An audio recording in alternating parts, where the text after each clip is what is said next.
So karon mga langga, mag-prefer ko og pangpanihapon nila. So kubos ni siya mga langga, ako ra ni siyang gitunga tapos ako ang gibaliktad.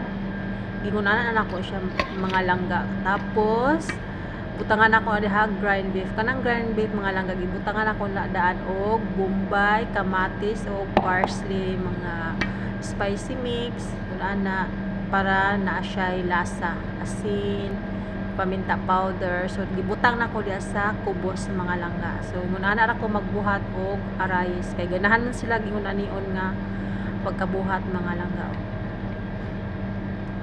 Butang na nako siya diha tapos ako anang ilapad-lapad mga langga para magpantay siya ang kanang ihang karne.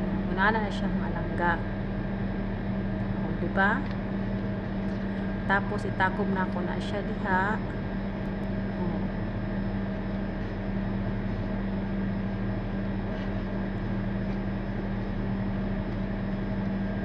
Kay iluto na ako na unya sa machine.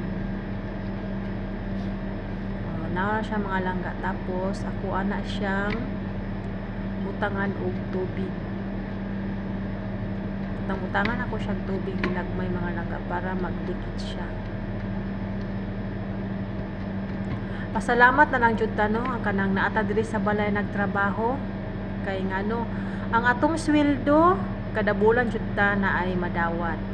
So karon diha sa kuan bitaw mga langga nagtrabaho sa gawas diri sa UAE daghan ang nawalaan og trabaho mga langga. Kanang naa sa nagtrabaho sa gawas siguro kanang naa sa mga hotel, kanang mga ingon ana mga langga ba kanang sa gawas bitaw nagtrabaho. Wala sila trabaho karon sa tungod sa panghitabo nga kaning dira mga langga ay. So bintaha jud ta, pasalamat na lang jud ta sa Ginoo nga naata diri sa balay kay unsaon na lang atong pamilya sa Pinas mga langga nga kita ray gisaligan. So di jud nato ikakuan no nga naata sa balay nagtrabaho. At least ang atong sweldo binulan, natay madawat kada bulan bisan pag magyera, bisan pag magunsa na dinha, ang atong sweldo permente. Dili parehas nga kanang naata sa gawas ng trabaho nga kung naay mga kalamidad, naay mga unsa pa dinha, naay mga panghitabo nga di maayo, maundang pud ang ilahang trabaho. So looy mga langga, daghan kayong nanguli, daghan kay nangita og trabaho kay kung mag-unsa man og muli sa Pinas, di ba?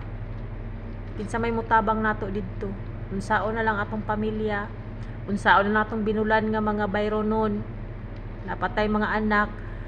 So pasalamat jud ko nga naa ko diri sa balay nagtrabaho.